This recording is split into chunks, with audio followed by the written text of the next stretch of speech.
가정의 기본 구조를 사람들은 부모 자식 간의 관계라고 얘기를 합니다. 그러나 헌법으로 봐도 민법으로 봐도 가정법으로 봐도 성경적인 원리로 봐도 부모 자식 간의 관계가 가정의 기본 구조가 아니고 부부 간의 관계가 가정의 기본 구조입니다. 오늘 본문에서도 가정에 대한 교훈을 하면서 바울은 부모와 자식 간의 관계를 이야기하기 전에 먼저 부부의 관계를 언급을 합니다. 한 가정이 건강하고 행복하기 위해서는 구성원들과의 관계가 갈등 없이 잘 돼야 되는데 이 관계들 가운데 아내와 남편의 관계가 가장 우선적이기 때문이라는 뜻입니다. 자녀들이 부모를 공경해야 하죠. 그러나 자녀들의 관계가 문제가 있으면 그 자녀들이 무슨 수로 부모를 공경합니까? 부모가 자녀를 사랑해야 되죠.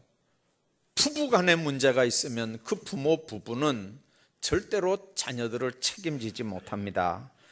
그래서 여러 관계들 가운데 그게 부모의 입장이든 자녀들의 입장이든 아내와 남편의 관계가 가장 우선적으로 정립이 돼야 되는 겁니다. 민간단체인 부부의 날 위원회라는 게 1995년에 생겼습니다. 건강한 부부와 건강한 가정은 밝고 희망찬 사회를 만드는 디딤돌이다 하는 표를 내걸고 가정의 달 5월에 둘이 하나가 된다는 의미에서 매년 5월 21일 날을 부부의 날 행사를 이렇게 계속 해왔습니다. 그러다가 2003년 12월 18일 날 이 안건이 국회에 상정이 되고 국회 본회의를 통과하면서 부부의 날로 5월 22일 날이 국가 기념일로 제정이 됐습니다. 여러분들 부부의 날이라는 거 처음 들어보셨죠? 벌써 만들어진 지가 국회 통과된 지가 15년이 됐고요. 그리고 생긴 지는 공식적으로 출범한 지는 16년이 됐고 이 모임이 만들어진 거는 95년부터 만들어졌으니까 벌써 엄청 많은 시간들이 지나갔습니다. 조지 갤럽이라고 하는 학자는 미국의 병이라고 하는 책에서 오늘날 미국에는 7가지 골치 아픈 병이 있다고 그렇게 진단을 했습니다. 첫째 병은 뭐냐면 부모의 이혼 문제입니다. 미국은 3쌍이 결혼하면 2쌍이 이혼합니다. 그리고 최근에는 2쌍이 결혼하면 1쌍이 이혼합니다. 여러분들 심각하죠? 미국 얘기거든요. 근데 그래서 미국이 세계에서 이혼율 1위였습니다. 근데 우리나라는 또 지구 못 사는 나라잖아요. 그걸 우리나라가 1등을 차지했습니다. 그래서 몇 년 전부터 한 6, 7년 됐습니다. 한 6년 전부터 2011년부터 우리나라는 전 세계에서 이혼율 1위 국가가 됐습니다. 여러분들 그거 말고도 자살률도 1위고 뭐 가출률도 1위고 무슨 하여튼간 1위라고 하는 게 우리나라에 엄청 많습니다.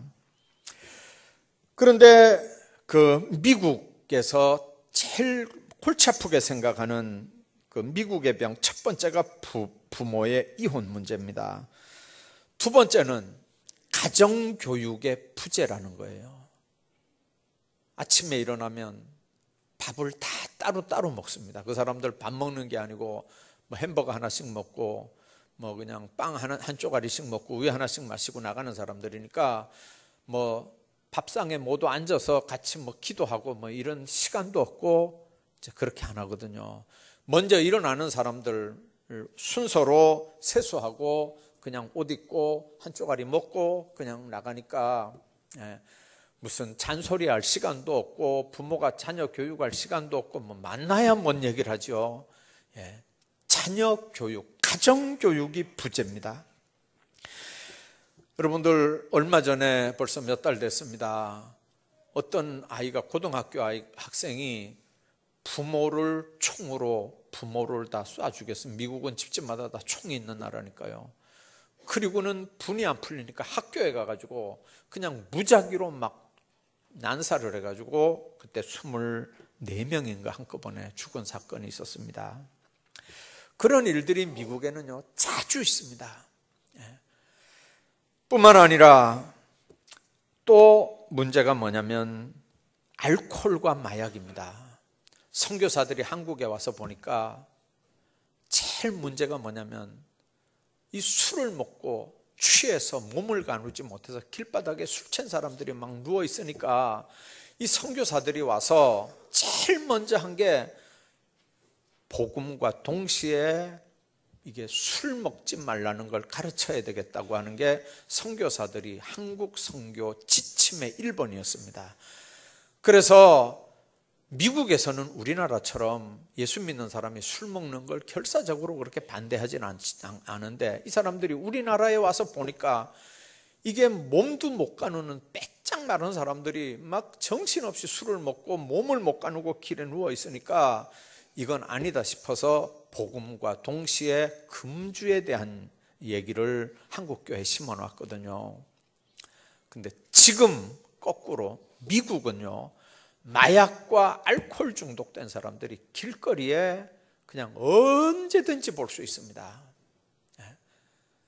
여러분들 앞부분은 으리으리하고 호화스러운 미국 거리지만 한 블록만 뒷골목으로 들어가 보면요 마약 중독되고 알코올 중독된 사람들이 그냥 길바닥에 얼마든지 누워있는 걸 우리가 봅니다. 미국이 해결하지 못하는 큰 세 번째 병 중에 하나가 바로 그 병입니다. 뿐만 아니라 범죄 문제입니다. 여러분들 이 범죄 문제는 이거는 얼마나 여러분들 외국 영화 같은 거 보면 경찰하고도 이게 같은 패가 되고 그래서 경찰이 잡으러 가지만 경찰이 먼저 어디로 잡으러 갈 테니까 피하라고 다 정보 먼저 주고 이 경찰과 범죄 조직이 이게 한 팀이 되고 경찰 위에는 또 더 위까지는 무슨 장관들까지도 연루돼 있고 하는 그런 모습들을 우리가 얼마든지 봅니다. 범죄 문제가 미국에서 아주 골치 아픈 병 중에 하나입니다. 다섯 번째는 가정의 인플레입니다. 무슨 얘기냐면 부부가 맞벌이를 하니까 오히려 여자가 남자보다 돈을 더 많이 벌 수도 있고 사회적 지위가 여자가 더 높을 수도 있습니다. 그러니까 가정의 구심점이 생기질 않습니다. 여러분들 그게 대수롭지 않은 문제 같은데 나중에 한번 들어보십시오. 뿐만 아니라 여섯 번째가 성적인 문제입니다. 그리고 일곱 번째는 경건을 상실한 병입니다. 존 F 케네디가 암살당하고 그때 많은 크리스찬들이 그랬습니다. 저 사람이 왜 암살을 당했겠느냐. 정치적으로 여러 가지가 있었지만 크리스찬들이 입을 모아서 똑같이 했던 얘기 하나가 미국에 있는 모든 학교에서 건국 이념인 성경을 학교에서 몰아냈습니다. 챕터를 없앴습니다. 학교에서 성경 공부를 다 없앴습니다. 그게 존 F 케네디가 대통령 되면서 대통령 될 때 했던 공약이고 대통령 되자마자 시행했던 일이 미국에 있는 모든 학교들이 다 성경을 다 내보냈습니다. 이제 2017년도 들어와서 미국의 어느 주가 그 주 전체가 그 한 주가 우리나라만 하거든요. 한 주가 이제 다시 성경을 모든 학교에서 국공립 사립 무조건 모든 학교에서 성경을 공부해야 된다고 하는 걸 주에서 통과를 시켰어요. 그래서 이제 한 주 한 주 이렇게 다시 옛날로 이렇게 돌아가고 그 청교도들이 세운 그 미국의 건국 정신을 이렇게 회복해가는 모습들을 우리가 보게 됩니다. 여러분들, 미국의 7가지 병은 아까 말씀드린 것처럼 첫 번째부터 시작해서 7번째까지 이게 만만하지 않은 우리나라 병들입니다. 이 병세가 심각한 상태에 이르렀다는 말은 아까 말씀드린 것처럼 세계에서 1등하는 항목들 중에 상당수가 여기에 우리나라가 해당이 된다는 뜻입니다. 한 2, 3일 전에요, 뉴스 여러분들 보셨죠? YTN에서 그래프까지 이렇게 그리면서 뉴스가 나왔는데 뭔 얘기냐면 꼭 결혼은 해야 되는 거냐?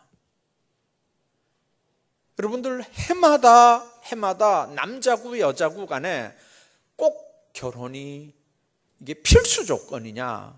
아니다. 이건 선택사항이다. 이러는 숫자가요, 점점 많아지는 거예요. 꼭 결혼할 필요 없다는 숫자가 점점 많아져요, 젊은 사람들이.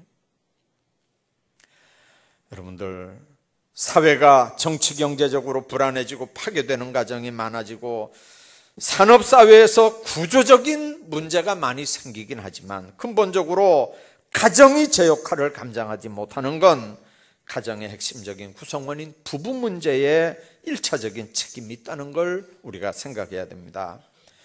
엄마들이 구박받으면서 멸시천대받으면서 힘들게 죽을 고생하면서 사는 걸 보는 그 딸들이 나는 절대로 시집 안 간다. 아예 클 때부터 마음에 작정을 하는 거예요. 클 때부터 작정을 하는 겁니다. 성령은 우리에게 가정이 얼마나 소중하며 부부가 하나님 앞에 어떻게 살아야 가정이 하나님 앞에 행복하고 또 온전한 가정을 이루는가에 대해서 분명하게 말씀을 합니다. 결혼은 사람이 만든 법이나 제정을 한 게 아니고 하나님에 의해서 만들어진 제도입니다. 가정이 성립되는 일과 구성원들이 어떤 역할을 하고 책임을 감당해야 하는가 하는 건 그래서 당연히 성경이 뭐라고 얘기하고 있는가, 하나님 말씀에서 해법을 찾아야 됩니다.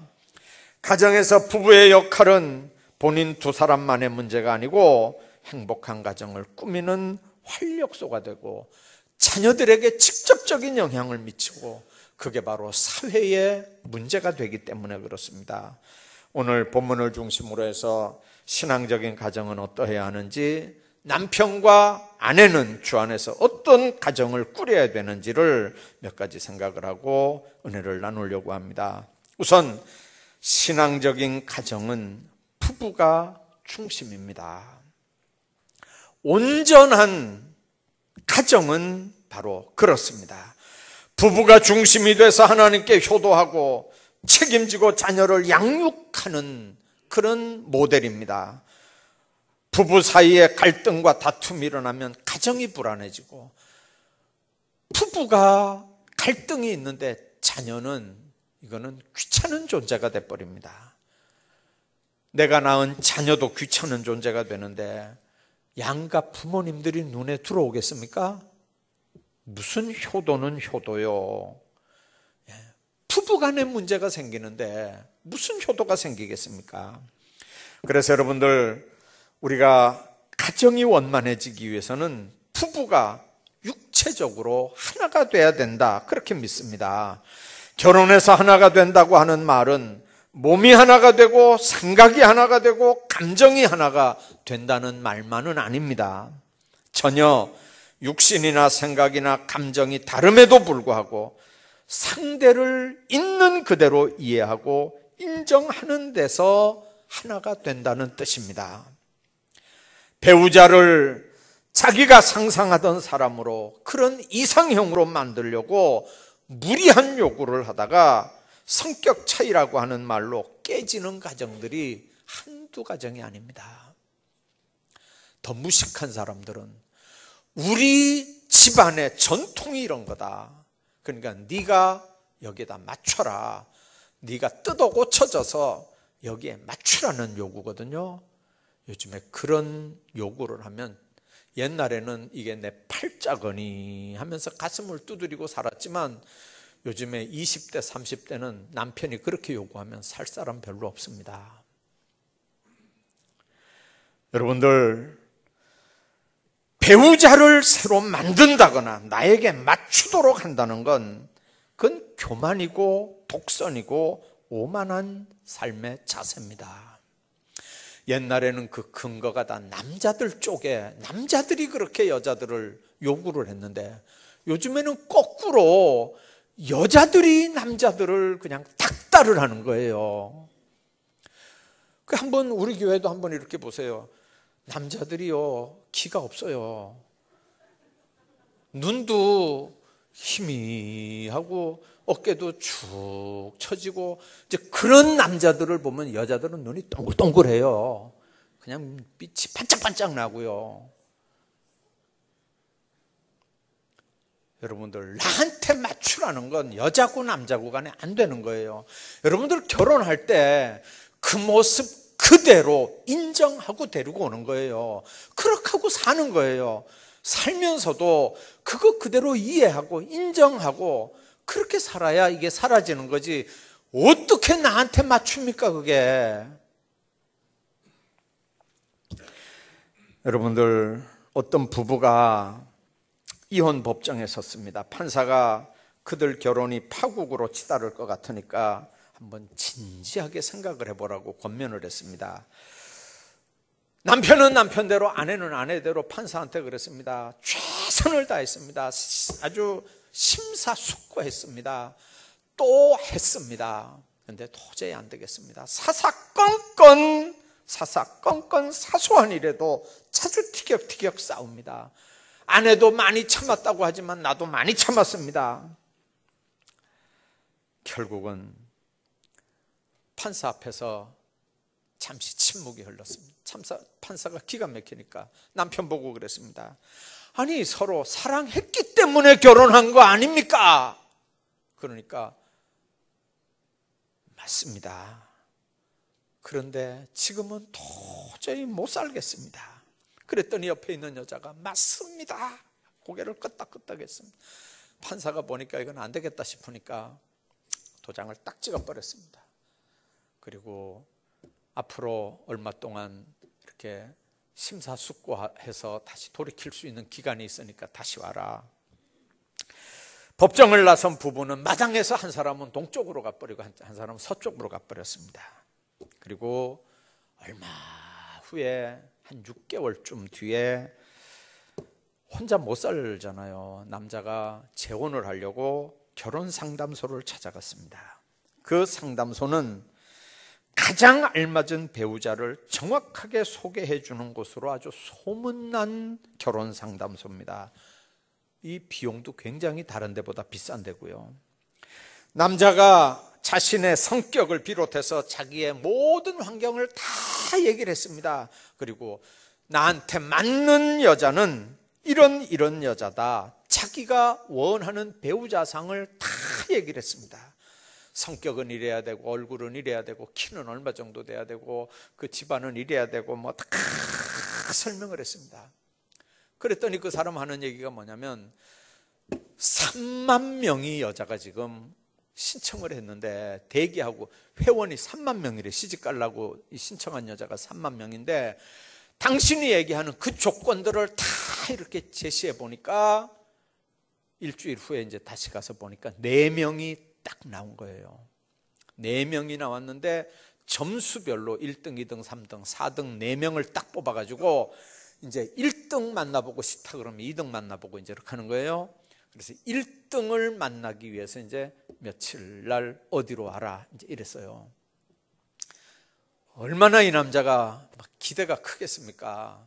그래서 막 착 빼입고 머리도 아주 이쁘게 하고 막 번쩍번쩍하게 해가지고 그 장소에 딱 갔습니다. 문 노크를 하고 문을 딱 여니까 그 담당 직원이 딱 맞이해 주는데 옆에 딱 보니까 어떤 여자 뒤태가 딱 보이는데요. 한눈에 딱 뒷모양만 봐도요, 이건 마음에 딱 드는 여자예요. 근데 이쪽에서 이제 문을 열고 딱 들어가는 소리가 나니까 그 직원 옆에 앉은 여자가 천천히 이렇게 해가지고 탁 돌아보다가 눈이 딱 마주쳤는데 바로 그 사람이에요. 세상에 자기가 안 맞아서 못 살겠다고 이혼했던 여자가 자기가 원하는 서열 3만 명 중에 4명이 뽑히고 4명 중에서도 1등으로 뽑힌 바로 그 여자가 자기가 1등으로 지금 면접하는 그 여자였다는 얘기예요. 여기까지 얘기하면 여러분들은 그러죠. 그래서 어떻게 됐는데요? 그건 여러분들이 알아서 생각하시고요. 여러분들, 원만한 가정이 되기 위해서는요, 인격적인 결합이 반드시 이루어져야 됩니다. 원만한 가정은 생활이 하나 돼야 되거든요. 자녀 양육, 자녀 교육, 장래 문제, 경제적인 문제, 요즘에는 뭐 은퇴 뒤의 문제까지 상호 협력하고 상호 책임져야 될 문제지 어느 한쪽만의 문제는 아닙니다. 얼마 전에 저한테 상담 왔던 김천 말고 구미에 있는 어느 교회 여자 집사님이 저한테 전화를 했어요. 지좌교회 목사님이라며요. 그러면서 하는 얘기가 뭐냐면 남편이 실직을 했대요. 그리고 맨날 술 먹고 와서 두들겨 패고, 그리고 막 돈을 여태까지는 자기가 이제 벌어서 집안 살았으니까 이제는 네가 나가서 돈 벌으라 근데요. 경제적인 문제 네가 책임져라. 근데 이제 그 여자분 하는 얘기가 뭐냐면 내가 이혼을 해야 될까요? 이런 상황에서도 살아야 될까요? 하는 문제였어요. 얼굴이 누군지 모르거든요, 제가. 그래가지고 얼마나 뭐라고 그랬는지 몰라요. 얼마나 뭐라고 그랬는지. 눈물이 쑥 빠지게 얘기했어요. 그리고 자기네 교회 목사가 그랬대요. 절대 그런 사람하고 살지 말고 이혼하라 그랬대요. 그래서 그 교회 나와서 우리 교회로 와라 그랬어요. 내가.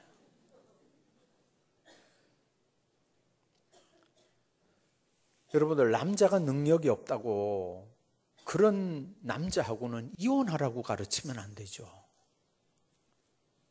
여러분들, 그러면 세워질 수 있는 가정이 어디 있겠어요? 주님 안에서 여러분들, 경제적인 부양의 문제가 한쪽에만 있다고 생각하면 곤란해집니다. 이런 문제들은 부부가 함께 기도하면서 같이 준비하고 가꾸어 나가야 되는 공동의 책임입니다. 그래서 원만한 가정이 되기 위해서는 신앙으로 하나가 돼야 됩니다. 부부 문제는 서로 기도하고 하나님께 상대방을 맡길 수 있는 부부가 행복한 부부입니다. 세상적인 문제들이 얼마든지 일어날 수 있지만 기도하는 부부, 말씀 앞에 겸허하게 수용할 수 있는 부부는 문제될 게 없습니다. 그렇다면 육체가 하나 되고 인격이 하나 되고 생활이 하나 되고 신앙이 하나 되는 일은 이게 어떻게 가능하냐? 정말 가능하겠느냐? 세상적인 가치관으로는 안 됩니다. 어떻게 이게 같아지겠어요? 우리는 흔히 그렇게 얘기합니다. 반쪽들이 모여서 한쪽이 된 거라고요. 그러면 얼마나 좋겠어요? 여러분들, 전혀 그렇지 않습니다. 여러분들, 2분의 1 더하기 2분의 1이면 문제될 게 전혀 없어요. 그러나 분모가 다 달라요. 분자도 다 다르고요. 그런 사람들 둘이 더하기 1을 해야 되니까 이게 골치 아픈 문제거든요. 그래서 공통 분모를 만드는 작업을 먼저 해야 되는데, 우리 집안이 그렇지 않고 내 가치관이 그렇지 않고 내가 배운 지식이 그렇지 않은데 이게 어떻게 공통 분모가 만들어집니까? 그래서 성경을 공통 분모로 만들고, 남자도 여기 속해야 되고 여자도 여기 속해야 되고 부모도 여기 속하고 자녀도 여기 속해서 성경이 뭐라고 얘기했는지를 그걸 맞춰 나가야 온전한 가정이 이루어지는 거예요. 그래서 여러분들, 헬라어의 사랑을 보통 4개 정도로 얘기하는데요, 가정이 똑바로 되려면 5가지 이 사랑의 요소가 다 있어야 됩니다. 사랑의 5가지 요소 중에 첫 번째는 에피투미아라고 하는 단어입니다. 이건 하나님께서 우리에게 주신 사랑이고 바로 사용해야 되는 사랑입니다. 에피투미아라는 말은 마음을 고정시킨다는 말입니다. 간절히 바란다는 말입니다. 탐욕스럽게 매달린다는 뜻입니다. 소속감을 얘기합니다. 그런데 이런 소속감, 에피투미아 사랑은 뜨거운 감정이 식을 때는 언제든지 약화되는 게 에피투미아의 사랑입니다. 여러분들이 잘 아는 에로스의 사랑도 있습니다. 이건 사랑하는 사람과 연합하고자 하는 갈망, 또는 사랑하는 사람을 소유하고자 하는 갈망을 에로스라고 얘기합니다. 낭만적이고 정열적이고 감상적이고 육체적입니다. 그러나 에로스 사랑도 권태기가 있습니다. 스톨게의 사랑이 있습니다. 오래된 구두가 편안한 것처럼 여러분들, 부부가 서로에게 느끼는 본성적인 애정이요, 또 소속감입니다. 한 사람이 넘어지면 다른 사람을 일으켜주는 사랑. 그래서 오래 살면 비슷하게 닮아가고 신뢰하고 믿어주고 서로 돌보아줄 감정의 안식처를 얻는 겁니다. 이런 스톨게의 사랑도 서로 비난하고 약점을 얘기하고 바가지를 긁고 신경이 날카로워지면 서로 간에 평안함을 잃어버리고 부부 간에 더 이상 스톨게 사랑이 존재할 수 없습니다. 뿐만 아니라 이 필레오의 사랑입니다. 우정이라고도 번역이 되는 이 필레오의 사랑은 소중하게 여긴다, 또는 부드러운 애정으로 아낀다, 그런 의미가 있습니다. 이건 상대방에게 응답을 요구하는 사랑이기도 합니다. 그러나 이 필레오의 사랑은 상대방이 응답하지 않으면 잃어버립니다. 친구 간에도 카톡을 보냈는데 대답이 안 오잖아요. 그러면 뭐라 그럽니까?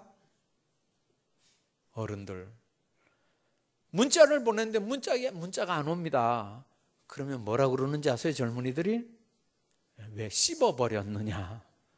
왜 씹어버렸느냐? 이렇게 하거든요. 왜 무시했냐? 이 말입니다. 그러면 더 이상 필로스의 관계는 유지되질 못합니다. 뿐만 아니라 아가페 사랑입니다. 이건 하나님께로부터 오는 수직적인 사랑입니다. 자기 유익을 구하지 않습니다. 무조건적인 사랑이기 때문에 보상도 기대하지 않습니다. 갚을 능력도 없습니다. 섬기는 사랑입니다. 아가페 사랑은 말씀과 기도 가운데, 우리 가운데 임하시는 주님의 교제 가운데서 끊임없이 공급되는 사랑입니다. 하나님께서 우리를 축복하기 위해서 인간에게 결혼 제도를 허락하셨고 원만한 부부 관계를 이루기 위해서 행복한 가정이 되기를 원하셨는데, 그게 바로 지금 얘기한 5개 사랑의 요소 중에 어느 하나만 있어도 되는 게 아니고 행복한 부부가 되기 위한 사랑의 요소가 이 5개가 다 있어야 된다는 얘기예요. 뿐만 아니라 원만한 신앙의 가정에는요, 남편은 남편대로, 아내는 아내대로 역할을 분명하게 하는 그런 가정들입니다. 우선 남편의 역할과 책임이 뭡니까? 아내를 사랑하라, 그렇게 가르칩니다. 남편들아, 아내를 사랑하라. 그런데 놀라운 건요, 이 사랑하라고 하는 단어가 남편들아, 아내를 에로스 해라, 필리오 해라, 그렇게 얘기하는 게 아니고 아가페 해라, 그렇게 가르칩니다. 이 사랑하라는 단어가 아가페입니다. 여러분들, 하나님의 사랑을 표현했던 아가페 사랑으로 남편이 아내를 사랑하라는 말이 뭔 말입니까? 교회의 한 지체같이 아내를 사랑하라는 말입니다. 여러분들, 가정에서 남편의 역할과 책임은 세상 남편들처럼 돈 벌어다 주는 걸로 끝나는 게 아니고, 육체적으로 사랑하는 거 끝나는 게 아니고, 더 구체적인 요구를 성경은 합니다. 뭐냐면 남편의 역할, 가정을 책임져야 될 범위가 육신적이고 세상적인 것만은 아니라는 거예요. 그러면 뭡니까? 첫째는 섬기라는 겁니다. 남편의 책임입니다. 아내를 섬겨라, 지도하라는 말입니다. 여러분들, 아내를 지도하라니까 가르치는 걸로 얘기합니다. 자기 임의대로 소유하고 통치하고 지배하는 걸라고 생각하지만 그 유교 문화권에서 하는 말이고 이슬람 문화권에서 얘기하는 겁니다. 상대의 인격을 무시하고 통제하고 자기에게 유리하도록 그렇게 힘의 권력을 사용합니다. 그러나 정말 아내를 사랑하는 사람은 성경이 섬기라고 가르치는 말씀에 주목해야 됩니다. 가장 강력한 사랑의 속성이 섬김입니다. 여러분들, 교회에서도요, 지도력이 어디서 나옵니까? 섬김에서 나옵니다. 먼저 자기가 희생을 하고 아내를 섬기고 가족을 섬길 때 아내는 섬김에 감격해서 따르게 되는 거지, 가부장적인 권위주의와 물리적인 힘으로 아내를 그냥 휘잡을 수 있는 게 아닙니다. 영적 수준이 성장할수록 섬기는 사람이고 그 일을 통해서 행복을 얻을 수 있는 겁니다. 그러므로 가정에서 남편의 자세는 군림하는 폭군의 자세가 아니라 희생하면서 섬기는 자세입니다. 뿐만 아니라 사랑의 본질은 모든 외부적인 환경을 초월해서 삶의 목적과 보람을 같이 나누는 깊은 인격적인 관계가 사랑의 본질입니다. 여러분들 아는 고린도전서 13장에 사랑의 본질 몇 가지가 나옵니다. 오래 참고 온유하고 투기하지 않고 자랑하지 않고 교만하지 않고 무례히 행치 않고 자기 유익 구하지 않고 성내지 않고 악한 거 생각지 않고 불의를 기뻐하지 않고 진리와 함께 기뻐하고 모든 것 참고 믿고 바라고 모든 걸 견딘다 하는 게 사랑의 본질입니다. 사랑은 상대방의 상대방의 단점을 조건 없이 수용하는 겁니다. 자기를 희생하면서 배우자의 필요를 찾아서 채워주는 겁니다. 그런 남편은 아내와 모든 것을 의논하고 인격적으로 대합니다. 그런 남편들은 절대로 아내 모르게 두 주머니를 차지 않습니다. 주머니가 하나밖에 없습니다. 그런 사람은 아내의 지위를 높여줍니다. 아내를 종으로 만들어 놓으면 남편은 종의 남편이 돼서 스스로 불행해집니다. 그런 사람은 가장의 역할을 목자의 역할인 줄 알고 가정에서는 가정제사장의 사명을 바로 감당합니다. 자신의 성품이나 인격이나 신앙이 온 가족에게 영향을 미친다는 걸 알고 삶의 본이 되는 삶을 사는 겁니다. 주님 안에서 여러분들 마음속에 기억해야 되는 남편의 의무들 한번 생각해 보십시오. 뿐만 아니라 아내의 역할은 뭡니까? 22절, 24절에 남편에게 복종하라고 합니다. 이 복종하라 하는 말은 헬라어가 두 개가 이렇게 합성된 단어입니다. 휘포라고 하는 뭐뭐 아래에 하는 단어와 전체를 완전하게 하기 위해서 자발적으로 적응한다고 하는 탓소라고 하는, 그래서 휘포라는 말과 탓소라고 하는 말이 합해서 복종이라고 하는 단어를 만들어냈습니다. 여러분들, 아내가 남편에게 복종해야 된다는 말이 뭔 말입니까? 질서를 중요하는 하나님의 뜻인 걸 우리가 발견하게 됩니다. 복종의 개념이 남편보다 열등하기 때문에 순종하고 복종해라 그 말이 아닙니다. 여자는 남편보다 열등하기 때문에 복종하는 게 아니고 전체를 원만하게 하려면 질서가 있어야 되고 그런 차원에서 남편에게 주신 권위를 받아들이라는 말입니다. 그런 차원에서 복종은 아내 자신의 행복을 위해서뿐만 아니라 가정 전체의 평안을 위해서 필요한 겁니다. 자발적으로 가정을 원만하게 하기 위해서 알아서 복종하라 그 말입니다. 복종하라는 말이 개성을 잃어버린 비인격적이고 이용당한다는 굴복의 개념이 아니고 무슨 열등하기 때문에 복종해라 그 말이 절대 아닙니다. 뿐만 아니라 사랑은 감정만이 아니라 전 인격적인 관계를 발견하게 됩니다. 상대방의 약점, 결점, 수용 없이 이렇게 막 하는 게 아니고, 여러분들, 아내는 아내의 역할이 있고 아내는 또 책임이 있지 않습니까? 남편을 하나님께서 나에게 주신 선물이라고 생각하면 여러분들, 남편의 실수나 허물을 얼마든지 용서할 수 있습니다. 사람은 서로 생각이 다르고 판단이 다릅니다. 다르다고 이혼하는 건 하나님이 절대로 원하는 일이 아닙니다. 아내들은 남편을 존경하고 삽니다. 그런 아내들은 가정을 최우선으로 생각하고 거기가 1차적인 내 사역지다. 요즘같이 어수선한 세상에서 믿음의 아내 된 사람들이 한번 생각해 봐야 되는 일입니다. 마지막 하나만 더 말씀을 드리고 말씀을 마치려고 합니다. 가정상담가인 딘 마틴이라고 하는 사람이 결혼한 사람 1000명을 대상으로 앙케이트 조사를 했습니다.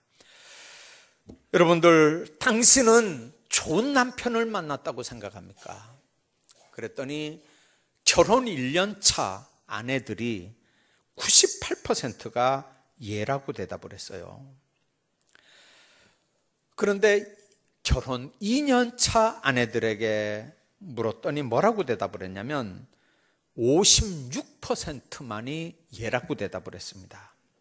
그리고 10년이 지나간 아내들에게 좋은 남편 만났다고 생각합니까? 그랬더니 10년 지난 여자들은 뭐라고 대답했냐면요, 6%만이 좋은 남자 만났습니다. 이렇게 대답했어요. 그리고 또다시 시간이 지나가서 결혼한 지 20년이 된 여자들에게 또 물어봤습니다. 결혼 20년 차. 당신은 살아놓고 보니까 좋은 남편 만났다고 생각합니까? 그랬더니 20년이 된 여자들은 뭐라고 대답했냐면요, 무려 95%가 나는 좋은 남자 만났다고 생각합니다. 여러분들, 1년 해놓고 안 되겠다고 그만두고 10년 지났다고 안 되겠다고 그만두는 건 안 돼요. 통계도 20년을 살고 나니까 그래도 잘 만났다고 생각하는 거예요. 오늘 부부의 날입니다. 부부의 역할과 책임을 마음속에 기억하면서 가정의 달에 정말 하나님 앞에 행복한 가정들 만들어 가시기를 주의 이름으로 축복합니다.